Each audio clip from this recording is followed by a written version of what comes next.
Pittsburgh Symphony Composer of the Year, Stephen Stucky, is with us at Heinz Hall once again. He's written a new piece, a world premiere on commission from the Pittsburgh Symphony. It'll be done here and in New York when the orchestra is on tour at Lincoln Center, Avery Fisher Hall. What's it sound like, Stephen? We haven't heard a bit of it yet. Silent Spring with inspiration from Rachel Carson. I haven't heard it yet either, but in my head it sounds like a very dramatic, I guess you would say, tone poem that takes a long emotional journey from quiet music through very intense music and back to quiet music.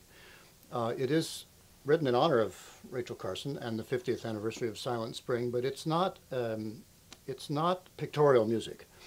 That is, it doesn't attempt to portray insects or dying trees or, in a Richard Strauss way, try to be very pictorial. It's really more about the emotional life of us individual listeners as we take one of these musical journeys. And in that sense, the book Silent Spring and Rachel Carson's heroic status here in Pittsburgh and all over this country is as good a way into that process as any.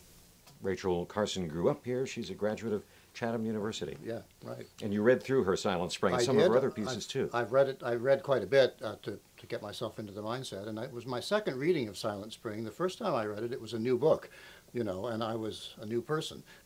I was probably a high school student, and it was on everybody's, to-do list in the 1960s. It was a very celebrated event when that book was published, and then it began to be discussed and attacked, of course, by the companies who were making a lot of money on the chemicals that she was worried about. And so I was very much aware of it, and then 40-some years passed and I read it again. So she was one of the first to raise the flag, the question mark regarding pesticides, things like DDT and other pesticides that we're a little bit more careful about using today. That's right. I was very struck by what a poetic writer she was. There's, of course, real science in these books, but there's also a lot of poetry. And poetry is easier for a composer than science to latch onto. And so I took phrases from the book Silent Spring and from other writings of Rachel Carson and used them as section titles in my piece to suggest different, I would have to call them emotional landscapes. Some quiet music and some very intense music. And then a final section called Silent Spring, in which it is as if all the voices of the string section in the orchestra are singing their hearts out, but they fall silent one by one, and we are left with near silence at the end of the piece. And have you written any terrific virtuoso music for our principal players? Well, I hope it's terrific, but I certainly have kept the players in mind. There are a lot of solo turns. The brasses are used quite a lot, but also the solo winds. And the whole string section get to act as if they were individual soloists for the last several minutes of the piece. So we're going to hear something of interest for our principal horn, William Caballero. Did you have him in mind when you were writing this piece? Well, I certainly did. I mean, he's one of the great horn players in the world, and it is one of the great horn sections in the world also. So Bill, was very much personally in my mind, and a number of other soloists around the orchestra.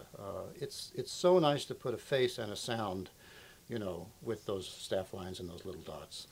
What does it mean to be Composer of the Year with the Pittsburgh Symphony, and how's it going for you? Well, I'm having a wonderful season of it. I'm beginning to think I really know the orchestra pretty well. Some of them as individuals, but particularly the style of playing, the attitudes, the style of rehearsal, the sound of the hall. Some members of the audience, and that's what you always want, I think, is not simply to send it in, but to be part of a community.